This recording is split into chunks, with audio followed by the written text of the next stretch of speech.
Hello, everyone. Welcome to the Ice Cold Takes podcast. I am your host, Joey DeMeglio. The New York Rangers have finally opened the 2024-25 season this week. They started on Wednesday in Pittsburgh. They got a nice 6-0 victory. And then just now, they dropped the home opener against the Utah Hockey Club. So we're going to break everything down here. And also, shout outs to the New York Mets for advancing to the NLCS. We'll talk a little bit more about that in a little bit. Um, just gonna wait here for a little bit, maybe see if some other people want to come into the chat. King Bob says hi. What's up, buddy? What's going on? Oh man. Um, what a crazy game two home opener for the Rangers. Definitely worth the price of admission, I would say. Obviously I didn't go since I'm here, as you can see. Have my own setup here with the banner, of course.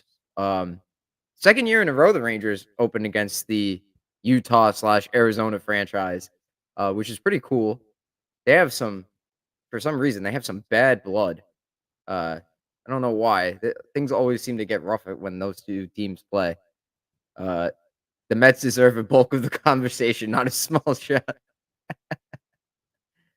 We hate Truba. That this sad excuse of a hockey team does not move me. Uh, I guess we're talking about the Rangers. The real team plays at 8:15 tomorrow anyway. We could yes, the Mets game 1. Kodai Senga. Ballsy move once again by Carlos Mendoza, throwing out Kodai Senga uh, to pitch game 1 of the series in the playoffs when he hasn't really pitched at all this year. But yeah, we'll get into the Mets. Guys, I know you're upset about the Rangers. Yeah, yeah. I don't think they played a good game tonight. I'm with you on that. It's only game 2 of 82. We got a long way to go. It's we haven't hit that point where it feels like we've hit rock bottom. Not like the Mets did. Uh, the Gary Cohen, you know what I'm talking about, the Gary Cohen famous line back in like April, game 4, game 5 of the season. No fans, losing, lost every game. Seems like it's rock bottom. Yeah. Um, but let's start with the positives because you know me, I'm positive D, optimistic D. Game 1 against the Penguins. Man, the downfall of the Penguins is real. Solid game all around from the Rangers. It was just complete dominance at every level. I mean, outside of like the first 10 minutes, I really don't think the Penguins stood much of a chance. I never thought I would ever say that. Every year I've watched hockey, the Penguins have been good. And it's crazy that they underwhelmed so much in that first game. On their home ice, they go down 3-0 in the first period. They really the Rangers really took it to them. And I mean, yeah, they gave up some shots. They had some opportunities, but Shesterkin made them really easy and they weren't of high quality. Like the Rangers' chances in that game were such high quality, so good. Like they were all counterattacks, like right around the net. Jari had to like make a that game could have been easy, like 7-8, maybe 9-0 had Jari not made a couple good saves. I think Kreider had one on the power play or on a 4-on-4 situation, side of the net, and Jari just flung his glove. That was the 4-on-3 to end the second period. I wish they had Lafreniere out there because the game was pretty much out of reach anyways. Um, but yeah, the Rangers look great in that first game. They're not in the same league as the Penguins anymore. Uh, I'm not even sorry to say that. They're just not. Like the Rangers have eclipsed the Penguins. And I know you guys are shaking your head saying not the way they played tonight. Yeah, I know. But the third line looked great. The third line was awesome. And that was one of the big questions this year was can the Rangers get some depth scoring from a line not named Panarin, Trocheck, Lafreniere? And so far, it's been pretty good. Hedo looks amazing. He's flying. He's so confident out there. Cooley's hitting everybody, anything and everybody, even the goalie. Tonight, he hit the goalie and he got a penalty for some reason, even though the goalie came out to play the puck out of the crease. No way that's a penalty, but we'll talk about that in a little bit. And Kako looks pretty solid. He's had some really good chances, and what seems to be the story with him is he can't finish. But you know what? They're generating offense and having a healthy Heedle be the play driver. We talked about it on the Big Apple Hockey Show the other night after the Rangers won their first game. That was a fun stream. Go check those guys out on YouTube. Um, but the third line again, it was great that game. It was great tonight in game 2 in the home opener. The last thing I want to touch on for game 1 against Pittsburgh, there was reports coming out that from our pal Kevin Weeks that Igor Shesterkin received an 8-year, $88 million contract offer from the Rangers, an extension, and he turned it down. So $11 million a year, and he rejected it. In my opinion, big ballsy move by Shesterkin. You never know what could happen in your contract year. You could get hurt. You could underperform. You don't know. Your team might really, really underperform. I know the Rangers are going to be a playoff team this year, so I don't expect that to happen. But an injury is certainly not out of the question, and Shesterkin struggling is certainly not out of the question because he has gone through some stretches where in the regular season where he hasn't been sharp. And I don't know, some people are balking at his asking price with good reason because of that. But what I wanted to touch on was the reporters asking him after the game in which Shesterkin not only wins the game for the Rangers 6-0, first game in the season, first win. He gets a shutout. That hasn't been done since the 50s. 1953, I believe. Gump Worsley. The Rangers hadn't had a goalie get a shutout in the season opening game since 1953. Insane. Shesterkin does that, and what do the reporters do? "Oh, Shesterkin, Igor, can you talk to us about your, contract negotiations? Why did you turn down $11 million a year?" And he said, "I declined to comment about my negotiations." But what about this? What about this? What about the reports that leaked out?" "I decline to comment on my contract negotiations." "Okay, but what about this? What about, the jury is jury offering you enough money?" Listen, guys, this is what Shesterkin said. "Listen, guys, if you wanna ask me about Mancini's debut or Hedo looking healthy and awesome out there, be my guest, but I'm not answering your questions about the contract." And that's pretty much the same thing he said the first time he was asked about the contract. He said was, "You never know. You never know what could happen." He wants to stay, but you never know. And what did you think was gonna happen? Why do you need to ask him that question right after the first game? You can't wait until practice? You have to do it the first chance you get, the first opportunity you see him. Man, he's not gonna wanna talk to you about that, first of all. And what do you expect? What do you expect? Is he gonna be like, "Oh, yeah, I talked with my agent. We want $13 million. And, those reports are BS. Jury offered $12 million." Is that what you're hoping for? Because that's not how it works in sports journalism. I'm not even a reporter, and I know better. That's so stupid. Why would you ask that question in good conscience? Why? That's not the time or the place to do it. You wait until practice and you frame it, you ask it a completely different way than the way that than the reporters ended up asking him. I think it was really stupid of them to do that.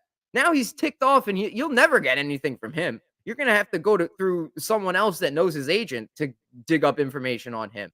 So really spotty job by the reporters. Yeah, I'm calling out former guests on the show. Not happy about it. I'm not. I think it's rather dumb. Um, but anyways, we'll continue the negativity and move on to game 2 against the Utah Hockey Club, who really should be called the Utah Yeti. That would be a sick name. I don't know about you guys, but that would be a sick name. Utah Yeti. Yeah. But in game 2, the home opener, the Rangers were not nearly as sharp as they were in game 1 against the Penguins. And definitely the competition steps up here because I was gonna call them the Yeti. The hockey club, they're out with something to prove. They're 3-0 to start the season. Dylan Gunther's a beast. Clayton Keller looks amazing. Nasty backhander in overtime. Zibanejad got caught puck watching. And yeah, I think we're gonna start hearing some noise on Zibanejad already. I think the noise level amongst the fan base needs to get a little bit louder. I do. It's only game 2, but the fact that he's not out there immediately like last season when Panarin stepped foot on the ice, we all had the same thing. Is Panarin cooked? Is he done? Is he not the player we thought he was because of his poor playoff performance against the Devils? And what did he do? He started shooting the puck and he changed his game and he was the best version of Artemi Panarin that the Rangers have seen. And he lit up the league for 120 points. We haven't seen that with Zibanejad. He hasn't stepped foot on the ice and completely taken control. I know it's early, but I'm just saying Panarin did that last season when all the noise was about him. He stepped on the ice and he made everything about him. The streak he went on to start the season, it was like crazy. He went like I don't know how many straight games. It was like a goal and or a point, but he was noticeable every single game. Again, Panarin tonight, awesome. I think he was the best player on the ice for the Rangers. 2 goals. He had a couple opportunities at a third one. He looked great. Zibanejad, not so much. I think the noise needs to get a lot louder. Matt says, "Don't worry, Joey. Mika scored 8 5-on-5 goals last year. That's totally an elite 1C. A far cry from where I expect him to be. Yes, yes. I still believe in him, but the noise has to get drastically louder. He needs to hear it. Um, I don't know what else to say about that.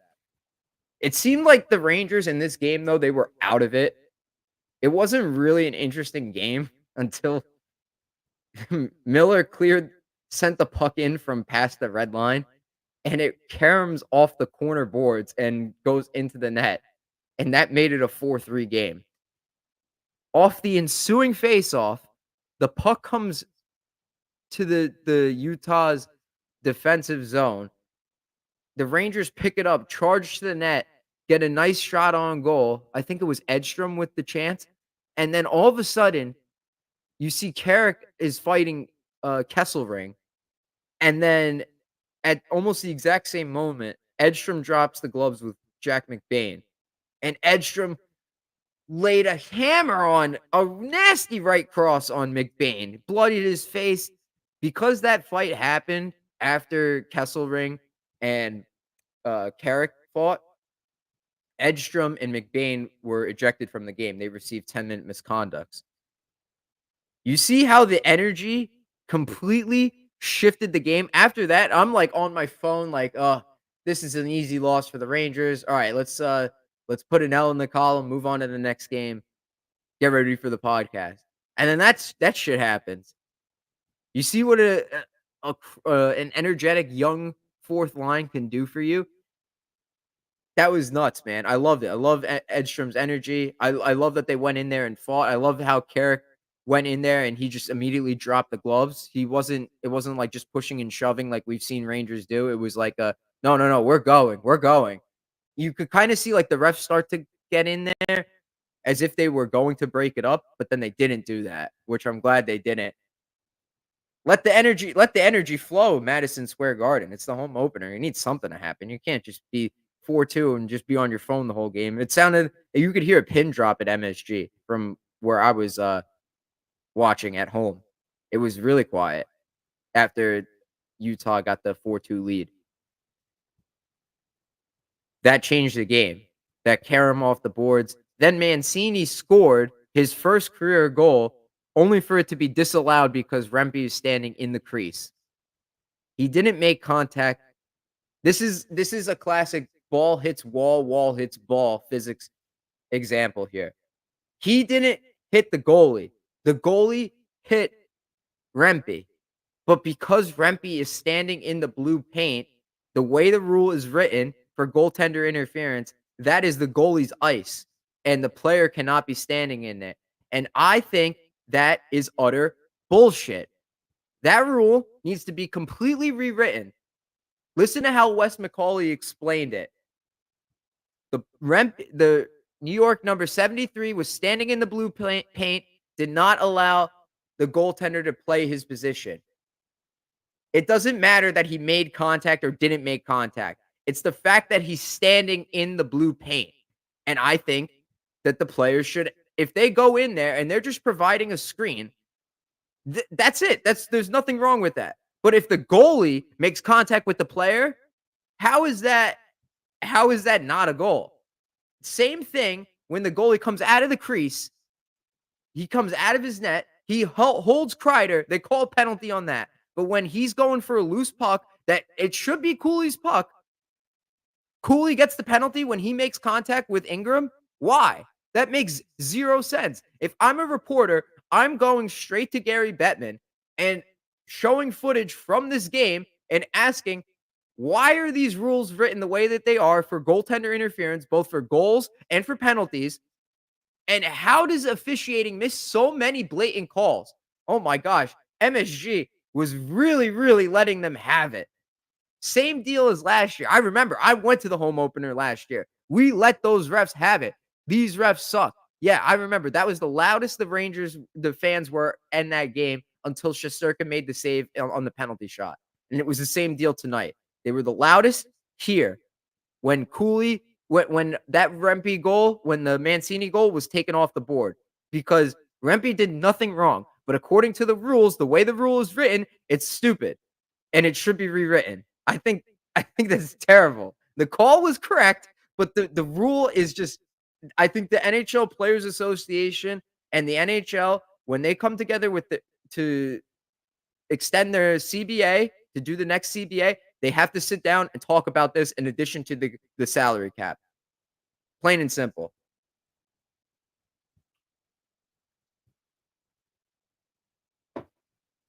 That was a good rant. He didn't initiate contact. No, he didn't. But he was standing in the blue paint, and that's what matters in the rule. And I think it's stupid.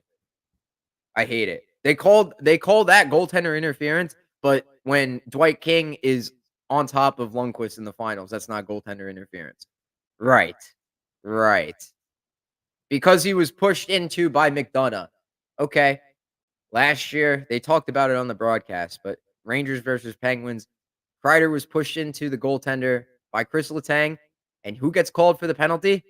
Chris Kreider.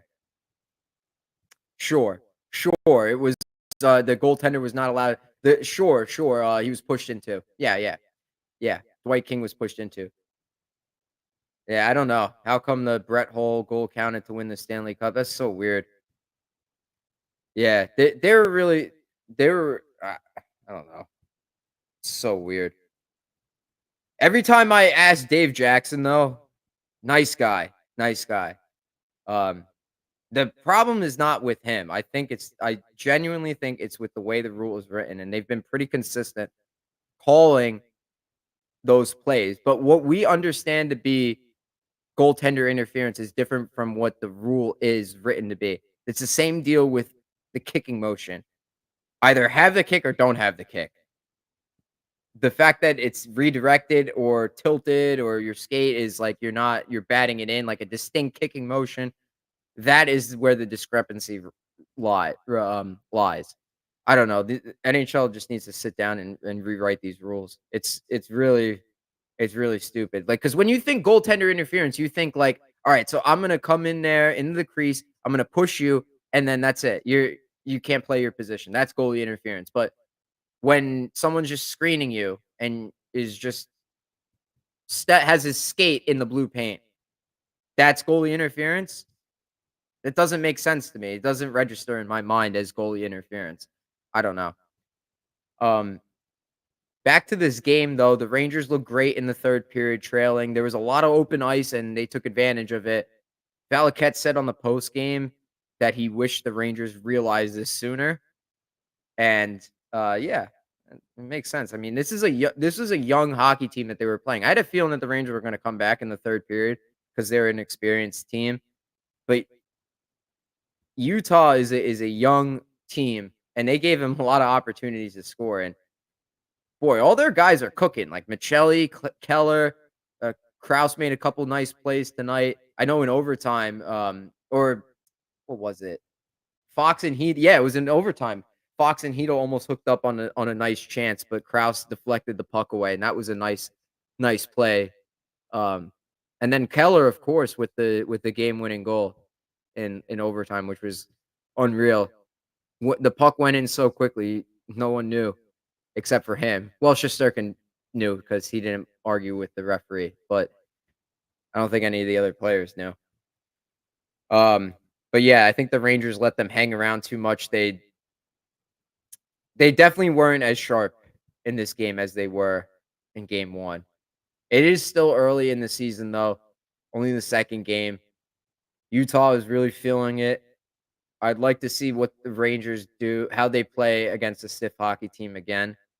It was just I made a comment earlier in the game, like, after the 2nd period, it was so weird seeing so much open ice out there. It was like a track meet. It was crazy. Like, compared to the Florida series where it's 6 games of just nonstop dump and chase hockey and just defensive zone, offensive zone, forcing turnovers. There was none of that. There was some of that, but it was just all transition and rush play. Um, which brings me to my ice cold take. Remember, uh, the ice cold take is an accurate statement backed by facts and observations that is solid in nature, similar to a block of ice, i.e., spot on claim. It's the ice cold take segment for this week. And this week, what is the identity of the New York Rangers? We've been asking this question for a little while now. And it all comes down to people always say, like, all right, well, they rely on their goaltending to win them games. Okay. Okay. That's something unique that I don't think any other team does in the league. And that's really not a recipe for consistent success. Yet the Rangers have consistently succeeded at it. I don't understand. But there's that. And then the other pillar holding up the team is the power play. The problem with that is what happens when you get a game like tonight when the referees don't call penalties or they're just you face a really disciplined team. What do you do then? You have to be good at 5-on-5, right? But 5-on-5 play, I don't know about anyone listening, but when I think of 5-on-5 play, I think the first thing that comes to my mind is good cycling, offensive zone time, like dominating puck possession, getting shots, getting into the high danger areas of the ice, extended offensive zone shifts. And I don't think the Rangers really have that personnel to do that consistently, to play like Carolina where they're a shot volume team. I think the Rangers are more of a counter punch team. I think they can be a good transition uh team. In the first game against the Penguins, I know it's only one game, but 10 odd man rushes. 10 before the Penguins got one. I think they got one in like garbage time. When I went back and watched the game, so many clear cut 3-on-2s, 2-on-1s, like a great defensive play leading to a glorious offensive zone chance. The Lafreniere toe drag goal was all set up by a Panarin stick lift in the high slot. Panarin lifts the stick, gets the puck to Lafreniere, and he does the rest. Does the nice toe drag. I think that was that Pedersen that went sliding on the ice. I think it was Pedersen, and then great shot to beat, Jari between the wickets, and I think Trocheck said that was sexy, and it was sexy. Um, but I think that's what the Rangers, can do. Another example was tonight against Utah. In the 2nd period, Miller is coming back. I think Fox was up the ice, skating back because he was making a play in the offensive zone. I don't know if he was, like, caught deep or if he was just, like, I think he might have been just at the half wall, but when he's coming back, Miller is, like, directing traffic. He's pointing, like, "I'll take the right, you get the left," right? He goes down, he engages the puck carrier, makes a nice poke check, gets the puck, starts the rush, and the Rangers Panarin almost scores his 3rd goal of the game from that chance. That could work for the Rangers because For so long, they've been like, let's sit on our ass and let Shesterkin do the work, wait for a power play opportunity, and boom, capitalize like that. If they can do something like that, but at even strength, that would make them so much better. If they could do that consistently throughout the entire year, that would make them so much better, right? Like we know our goalie is going to have to bail us out. We know Shesterkin's going to have to make an amazing save here, but we're going to come right back at you and punch you in the face, right? We're going to come right back with a great chance of our own. Good chance one way, goal scoring on the other end. You have to capitalize on that, right? If you could capitalize on the one opportunity you get most of the time, then you're going to have even more success. I think that blends well with the roster because I don't see too many like straight line beeline skaters on this team aside from Kreider, Trocheck. They're not really like they're not like the Rangers, the Alan Vigneault Rangers. It's not the same team. This is more of a skill-based team. And I think it could benefit Zibanejad too because he prioritizes defense now. He just shot the puck and wasn't a ghost out there. He's more of a ghost than Kodai Senga's ghost fork. I don't know. I'm spitballing here, trying to mesh two topics into one. But I think the Rangers 5-on-5 would dramatically improve if they bought into this transition rush offense that they that looks like that they've been doing in the first two games of the season. I like it. I like it. Um, so that concludes our ice cold take segment.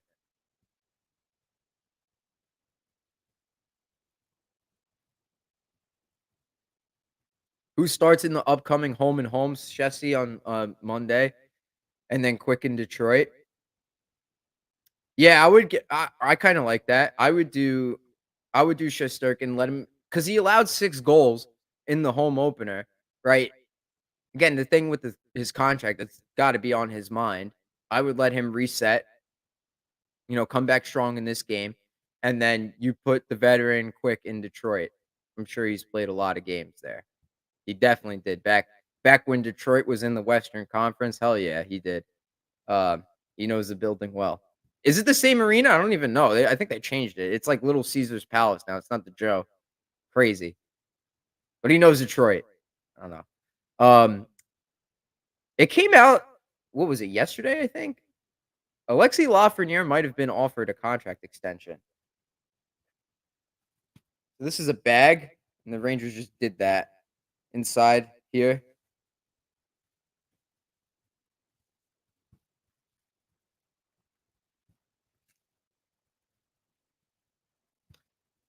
That's what the Rangers should give him. Not $5. You should get like add an M at the end here. 10 million. Not really. You shouldn't get 10 million, but he should get paid. 8 years, 8 million sounds good to me. But this is something that we've been talking about on other shows that I've been on is is he going to ask for more based on what players around him have been asking? Dylan Gunther just got an 8-year extension. Slavkovsky just got extended, right? Lucas Raymond, who was drafted in the same year as Lafreniere, just got an extension, and they were all north of $8 million, I believe, unless Gunther's was like 7 million. Let me check real quick. Dylan Gunther contract. He's been lighting it up. I think he's got 5 years, 5 goals already. 5 goals in 3 games, which is nuts. His cap hit will be 7.14 million. So no, not quite 8 million, but at 21 years old, it is an investment for that kid, and it looks like he looks like he's gonna be a really good player. So, and they have the cap space, so it's worth it for them. But to me, Lafreniere, you got to start calling him La Franchise. The guy is awesome. He's great. He's so noticeable out there. Completely different player than his rookie season, the Gerard Gallant years. Completely different player. Gallant was using him like a third line role player.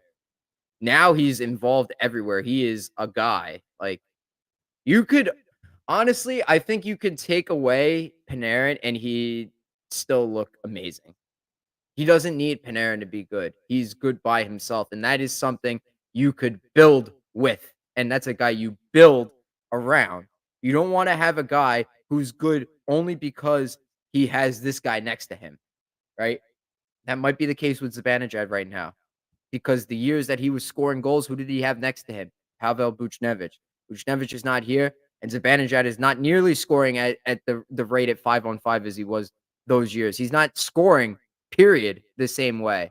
I mean, he did have a career high a couple seasons ago, but last season, the start of this season, the playoffs, it leaves you with question marks, big question marks.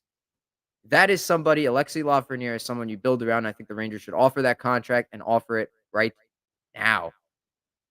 That is as clear as day to me. It's the iciest, coldest take of all time. Anyways, the Mets come out on top in a David versus Goliath matchup against the Philadelphia Phillies. Man, show that meme, the guy crying, the Michigan fan. This means something, man. I was I didn't know what to do. I'm watching this game on Wednesday in the pizzeria. I'm working and I'm going crazy. I'm going crazy. I'm freaking out. There's customers in the store. I'm getting nervous. I'm biting my nails. Like the Mets had the bases loaded twice in the first 2 innings. Then they had another jam in the 3rd inning. 0 runs on the board. 0. They were swinging and missing at pitches in the dirt. Ranger Suarez curveball. I was like already thinking like this is the lull Mets moment here. This is what's going to end our season. Ranger Suarez's curveball. We can't stop swinging at that thing. Every time he went to it and he struggled through 4 and a third innings. Did the Mets load the bases in the 5th inning too? I don't remember if they did. I think they got at least two guys on, but they did not score once again. And that left me nervous because then the Phillies cashed in on a Vientos error and second one of the series, the exact same play where he's fielding the ball. It looks like he wants to come home, takes his eyes off the ball as he's taking it out of his glove and he drops it. As good as he is offensively, it's very smart that Mendoza takes him out for defense in the later innings. I like that move. Rather have Iglesias there and Acuna at second in the 7th inning than Vientos there in the later innings, just for fielding purposes. If it's a close game, you keep him there.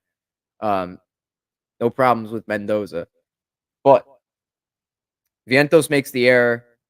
Phillies scratch out a run, and the Mets keep blowing opportunities. Then they load the bases with nobody out in the 6th inning. Alvarez strikes out, and I'm thinking to myself, "Oh my god, we're gonna blow this again. The shoe has fallen. The shoe is dropped. The other shoe has dropped. We're gonna lose this just when everything looks perfectly aligned. Everything is meant to be. This is how it comes undone." But Francisco Lindor stepped to the plate and drilled a fastball over the right center field wall into the bullpen for a grand slam. And I lost my mind.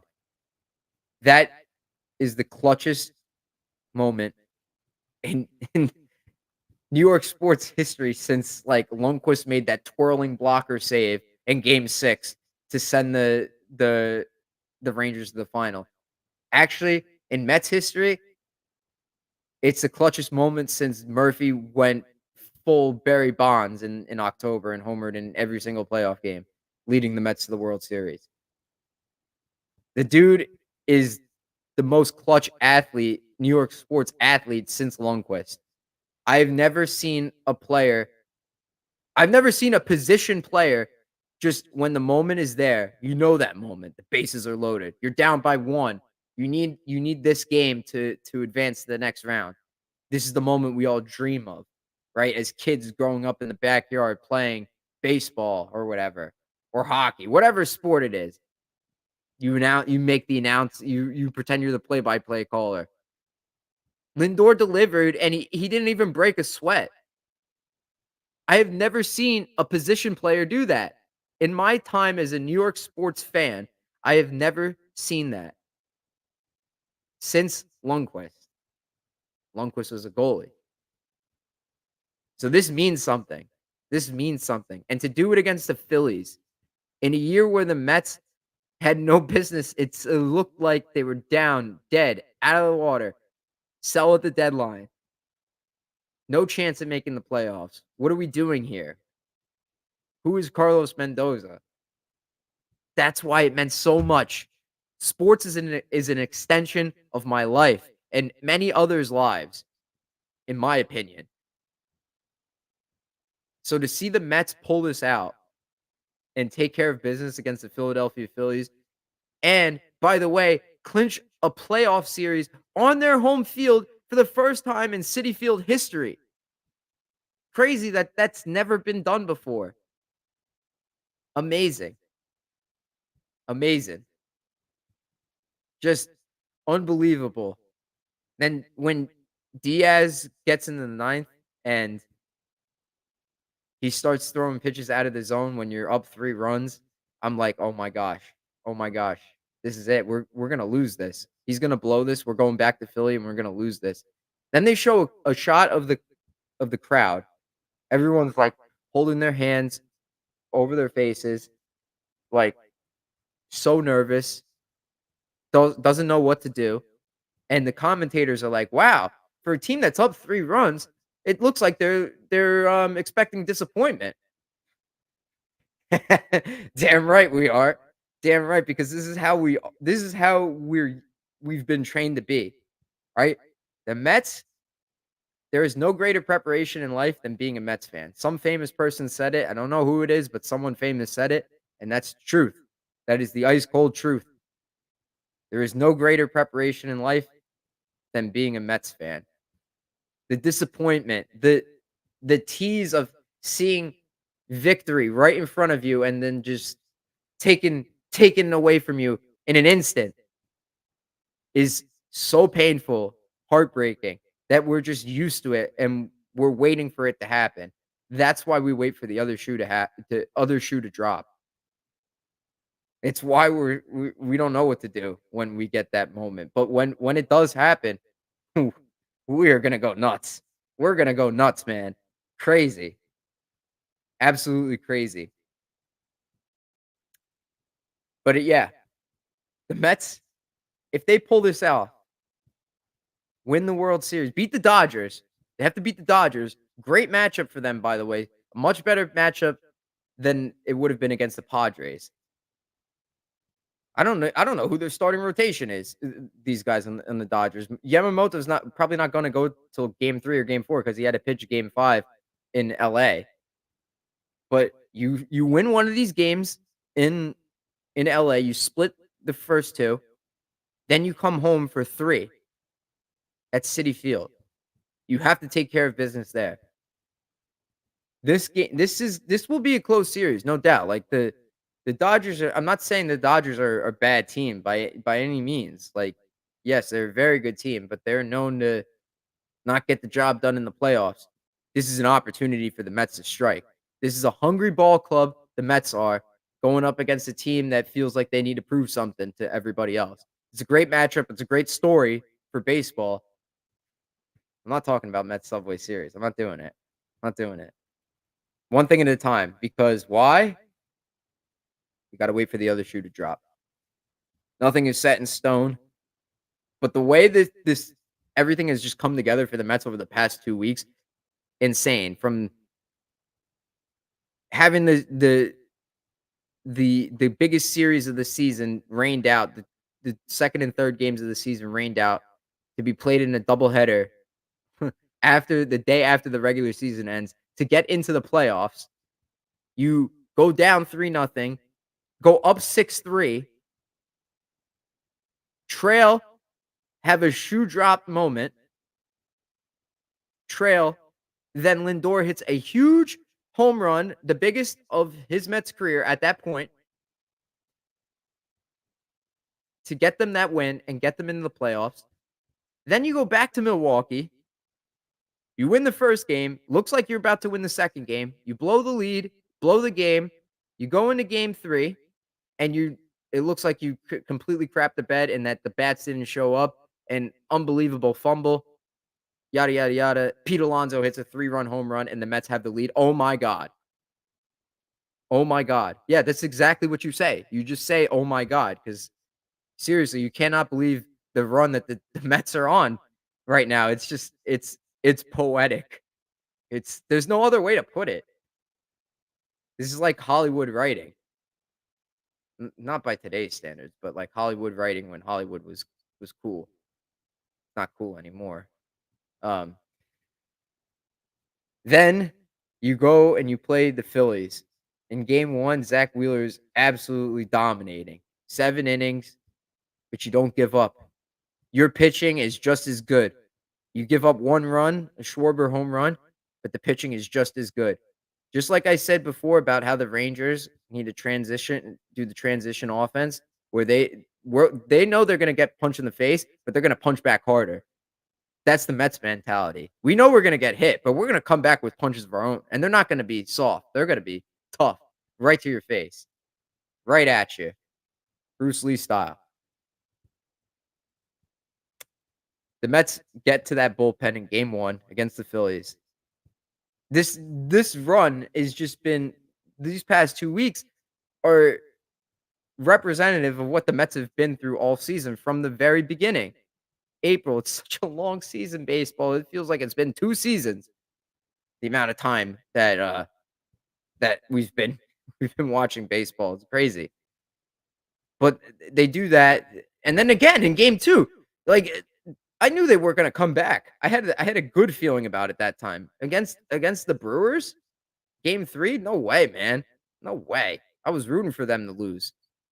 I lost a bet because of it. Now I have to be Grimace for Halloween because of my nephew. I told my nephew I'd buy the costume. I have it. It's in my room. I'm being Grimace for Halloween, guys. But they come back in game 2. Vientos hits a great a second home run of the game. Then they get back to Citi Field and they take care of business. My teams never take care of business. They never get it done early. Never. It's always the last game. Always game 6 or game 7. They always have to extend it an extra game. The Rangers didn't do it this year. They swept the Capitals in 4 and then got the Hurricanes done in 6. They didn't win the Stanley Cup though. Mets are in the same position here. They got the job done at Citi Field. If they go back for game 5 in Philly, it's not looking good for them, man. I know anything is possible, but just Lindor coming through in the clutchest moment of his professional baseball career. Unbelievable. I know he played in the World Series, but in 2016, but unfortunately he didn't win that. He's got an opportunity to do it here with us. The real team, Mets. New York Mets. LFGM baby.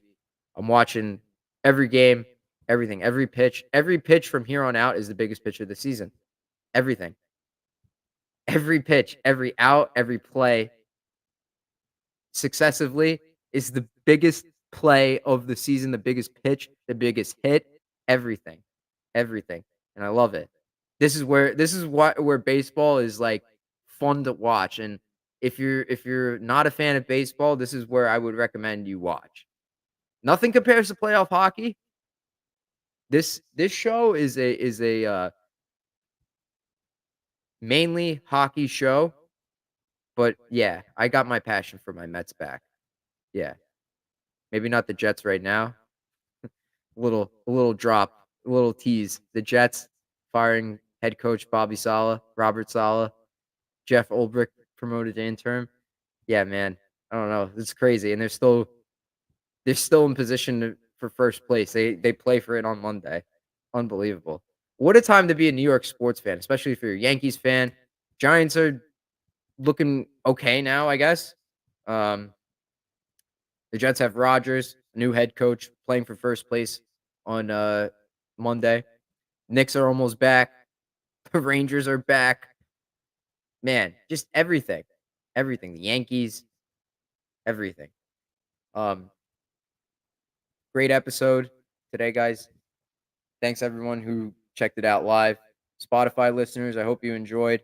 Hope I could provide you entertainment and good rants, off the cuff rants as you drive home from work or wherever you might be coming from. But anyways, episode 201 of Ice Cold Takes is in the books. Take it easy, everybody. I'll see you guys next week.